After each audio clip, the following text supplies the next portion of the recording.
Didi. Vicete. Vicete. O que é que o senhor queria dizer? Agora tá, já engoliu o besouro que tinha aqui? Dedé. Ficou os cabelos fritos! Olha, tu quase que me arrebenta o pescoço. Passou. É assim que tu quer arrumar emprego? Só fazendo essa confusão? Ajudar o quê? Tu tá me atrapalhando? Mussum. Cacilda, que isso? E Zacarias.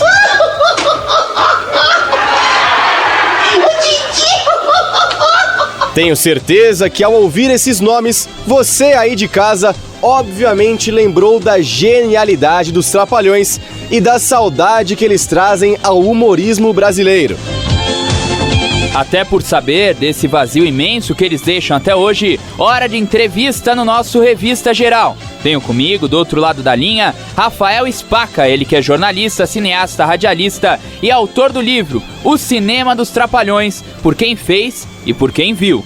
Como o próprio nome já diz, a obra traz ao leitor duas visões sobre as produções cinematográficas do quarteto. Foram 4 anos de pura pesquisa, 132 entrevistas e um acervo de mais de 40 fotos raras dos bastidores, recheando as 560 páginas do livro. Olha que belíssimo trabalho! Muito boa tarde, Rafael. É um prazer tê-lo conosco aqui na Gazeta M. Olá, boa tarde, é um prazer falar com vocês. Ótima abertura, você falou tudo a respeito do livro, sensacional.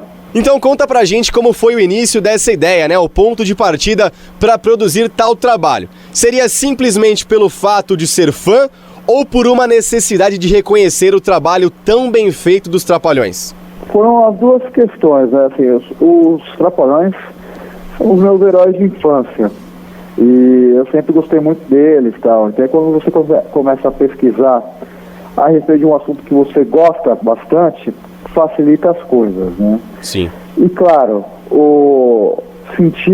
tive essa percepção de que não tinha, né, até então, nenhum livro, né, a respeito dos Trapalhões que estudasse esse fenômeno que eles foram, né? Eles chegaram a ter 6 das 10 maiores bilheterias do cinema nacional, e o fato de explicar a razão de não ter nenhum livro dos Trapalhões é porque nós estamos no Brasil, que é um país que não cultiva e não valoriza a sua memória, só por isso. Rafael, qual a principal diferença que se percebe entre a comédia dos Trapalhões e o que é produzido atualmente? Os Trapalhões era uma comédia voltada mais para a família, né? Tinha uma outra piada no cinema, isso, mais dúbia, mas era uma comédia que agradava a família toda. Já essas comédias hoje produzidas no cinema, né, são as neo-chanchadas, elas são mais apelativas, né? É muito mais histriônica. Os Trapalhões, eles faziam um humor mais calcado no circo, mais calcado no jogo corporal. E essas comédias de hoje, elas são mais apelativas, né? Elas buscam o riso fácil. Sim, era uma comédia um pouco mais leve, né? Mas mesmo assim, eles tratavam sobre alguns assuntos polêmicos. E dessa forma, eles conseguiam passar pelo público com uma aprovação muito grande. Você acha também que a comédia atualmente deu uma rebaixada no nível por conta do politicamente correto e tudo que circunda esse assunto? É uma outra época, né? Os Trapalhões, eu acho que hoje eles não sobreviveriam porque esse politicamente correto, ele tem dificultado muito as coisas para todo mundo, para os comediantes, para nós jornalistas, para as pessoas de modo geral, né?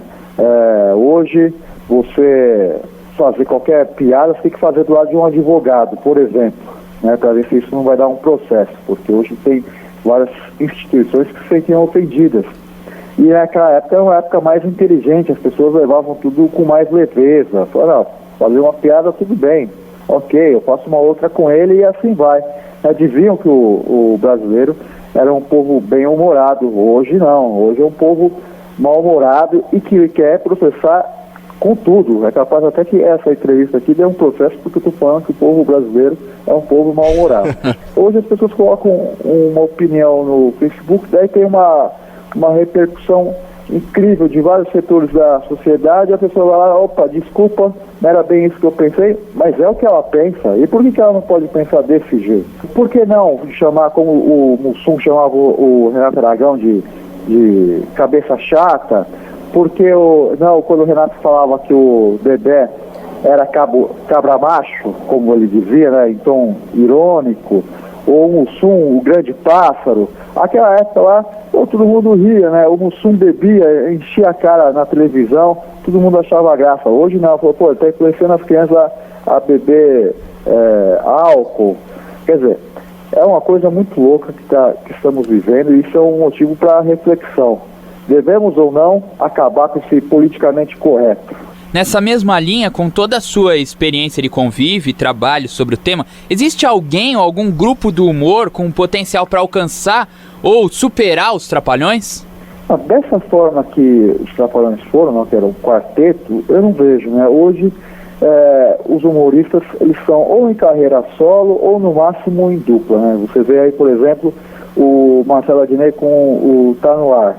É um programa que não tem como rivalizar com os Trapalhões, porque ele é um programa que tem um espaço curto, né? Ele fica, 3 meses, 4 meses no ar, e depois ele volta só no ano que vem. Então é difícil ter um grupo que tenha trabalhado tanto tempo como os Trapalhões, né? Na televisão, no cinema, em shows, e por uma sequência muito, muito longa de semana, né? Eles eram um programa semanal. Então eu acho difícil hoje ter alguém que consiga rivalizar, porque se você, agora, se me permite a comparação, talvez lá fora com o Gordo e o Magro, os Três Patetas, aí sim consegue, porque os Trapalhões são uma marca, né? Hoje esses humoristas, a marca deles é o próprio nome, não é o programa que eles fazem. Muito bem, para você que acabou de ligar o rádio, estamos conversando com o Rafael Spaca, ele que é autor do livro O Cinema dos Trapalhões, por quem fez e por quem viu. Falando um pouco sobre o processo de construção do livro, foram 132 entrevistas, diversos profissionais que trabalharam com os Trapalhões, desde diretores, músicos técnicos e os próprios artistas, analisando o próprio título da obra, O Cinema dos Trapalhões, por quem fez e por quem viu. Os depoimentos, eles se confundem ou se fundem? Há uma conclusão que se pode tirar das declarações de quem estava do lado de cá e do lado de lá da telinha? Olha, eles se complementam, sim, né? Porque eu quis pegar a percepção, por exemplo, dos técnicos que trabalharam com os Trapalhões. Então, quando, por exemplo, eu fizer a sua biografia um dia, eu vou aí na Rádio Gazeta e vou perguntar para o técnico da rádio como que era você. Não só a pessoa que dividia com o trabalho contigo, os seus parentes. Esses técnicos, eles têm também uma percepção muito interessante e plural a respeito do trabalho. Ao longo desse livro, você consegue sim tirar algumas conclusões. É que eles foram um fenômeno no cinema. Eles conseguiram fazer um ensaio, pelo menos um ensaio de indústria cinematográfica no Brasil, porque lançar em média 2 filmes por ano, um grupo, uma companhia, é muito difícil. Os Trapalhões, eu calculo isso de 1978, com Planeta dos Macacos, quando chega o Mussum, até 1990, eles lançaram 22 filmes. Eles, de certa forma, os Trapalhões foram uma indústria do cinema brasileiro. Conquistaram milhões e formaram milhões de espectadores, né? Você fica aí, o Selton Mello, quando lançou O Palhaço, citou os Trapalhões como base de seu repertório cultural. Isso é muito salutar. Fazer um filme para criança, para o público infantil, né, para a família, isso é muito significativo. A questão toda da tecnologia dos Trapalhões, eles sempre se preocuparam muito em trazer material de ponta para o cinema nacional. Eles construíram empregos, campos de trabalho, revelaram muita gente boa, deram espaço para grandes atrizes e grandes atores, né? Citaram Wilson Grey, Maurício do Vale, Vera Seta, Bruna Lombardi, entre outros, né? O Carlos Curti, Tião Macalé.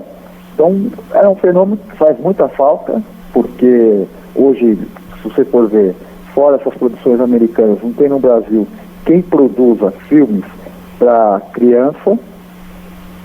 Nas férias a gente tem que assistir os filmes da Disney, da Pixar, mas não tem mais nada que diz com a nossa realidade, né? Então isso é uma coisa que a gente tem que refletir também. Por que não se produz aqui no Brasil filmes para crianças? Rafael, qual história você mais gostou de contar no livro? Olha, que eu mais gostei foi o seguinte: o Renato Aragão, ele tem uma fama de difícil, né? As pessoas construírem isso também deve, essa indústria de mídia especulativa, de falar que o cara é um cara arrogante, etc e tal. E a maioria das pessoas falam que não, que isso não corresponde à realidade. Ele tem uma personalidade fora das telas, mais introspectiva, que pode isso confundir com arrogância, mas ele é um cara extremamente gentil, extremamente acolhedor, batalhador. Foi um cara que, além de criar uma marca que é o Didi, ele escreveu, ele produziu, né? Só não dirigiu, mas ele fez muito pelos Trapalhões. E esse valor, muitas pessoas no livro dão a ele. Bom, e já que você falou sobre o Didi, queria que você explicasse pra gente o papel de Dedé Santana, o único que se aventurou na direção de filmes e talvez o mais discriminado dentre os quatro. Sempre ressaltam a genialidade do Zacarias, a espontaneidade do Mussum e o comando do Didi. Mas e o Dedé? Por que você acha que existe essa abordagem secundária e qual era a importância dele pro grupo? Essa pergunta é sensacional, eu te agradeço muito por fazê-la, porque primeiro que eu tenho que agradecer aqui ao Dedé. Ele foi comigo lá no Rio de Janeiro, nós dividimos a mesa de autógrafos do livro, ele é parte do livro. O Dedé é um técnico de cinema, um operário de cinema. Além de ser o maior escada do Brasil, né, isso as pessoas têm que ter ciência da importância do escada, porque sem o escada, os Trapalhões não funcionariam. Ele tem que levantar a bola lá pro Didi, pro Mussum e pro Zacarias, né? Ele representava o galã da periferia, e o Dedé, ele é um cara que tem uma história, né? Ele começa no circo, mas ele tem uma história no cinema incrível. Ele trabalhou, por exemplo, na Boca do Lixo, de São Paulo, pouca gente sabe disso. Eu coloquei no livro a filmografia dos quatro. É o que mais tem filmes, é o Dedé como ator. Ele trabalhou com o Ivan Cardoso, o mestre do Terrir. Ele produziu alguns filmes na Boca do Lixo. Ele trabalhou na Chanchada. Ele tem trabalhado agora com novos expoentes do cinema brasileiro. O Dedé é um cara que, além de atuar, ser um escada, ele dirigiu os filmes, ele dirigiu A Filha dos Trapalhões, Mágico de Oroz. Ele conhece todos os mecanismos do cinema e da arte de seu modo geral, né? Então é um artista completo, é um nome emblemático. E essa questão de as pessoas não entenderem, não valorizarem seu trabalho, eu volto a repetir, isso é porque é no Brasil onde as pessoas se pegam pelo lado mais fácil. Muita gente fala, é o cara mais sem graça.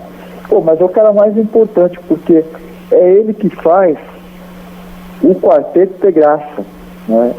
É aquele cara que apresentava os planos mirabolantes para sacanear o Didi, é o cara que dá o gancho para os três brilharem.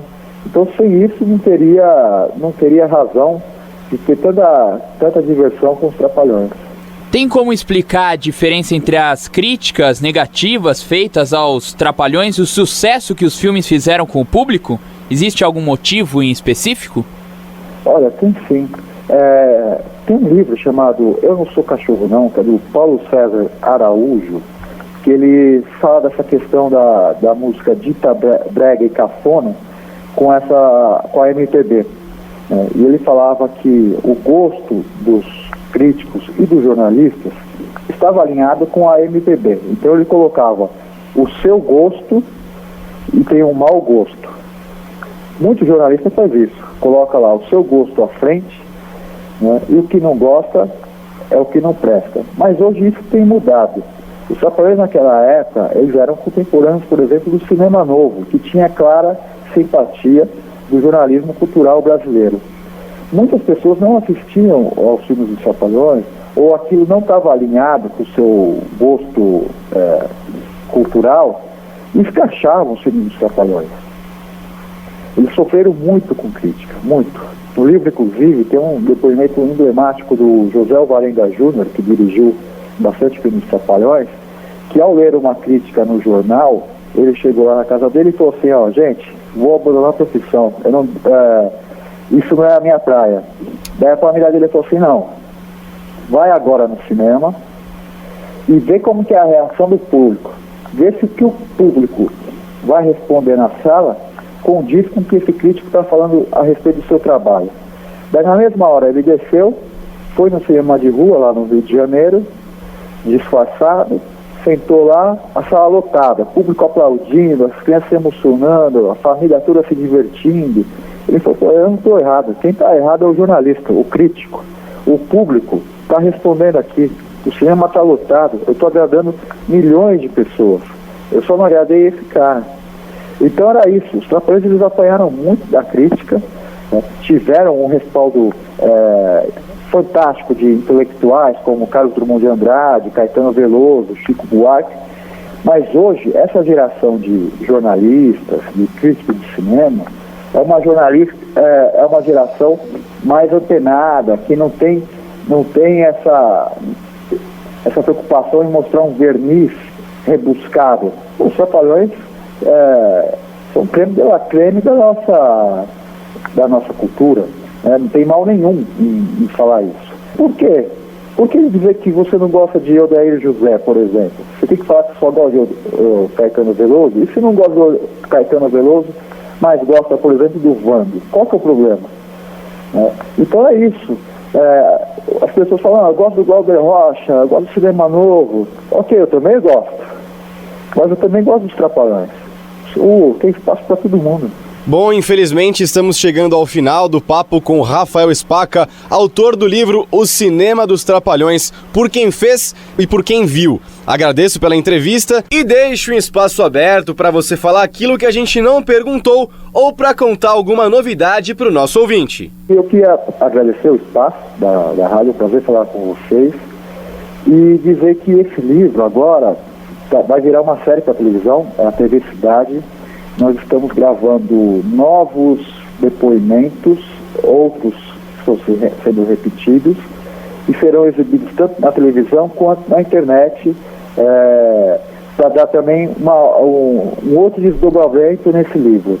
E convido a todos a assistirem, a lerem o livro está na Editora Laço, na Livraria Cultura, na Martins Fontes, e vamos ler, vamos valorizar a história desse quarteto, que é um quarteto que, sem dúvida, ajudou a construir parte da nossa identidade audiovisual. Muito obrigado a todos. Agradeço ao Rafael Spaca, com quem conversamos, autor do livro O Cinema dos Trapalhões, por quem fez e por quem viu. São 554 páginas, editora Laços, preço que fica em média de R$50.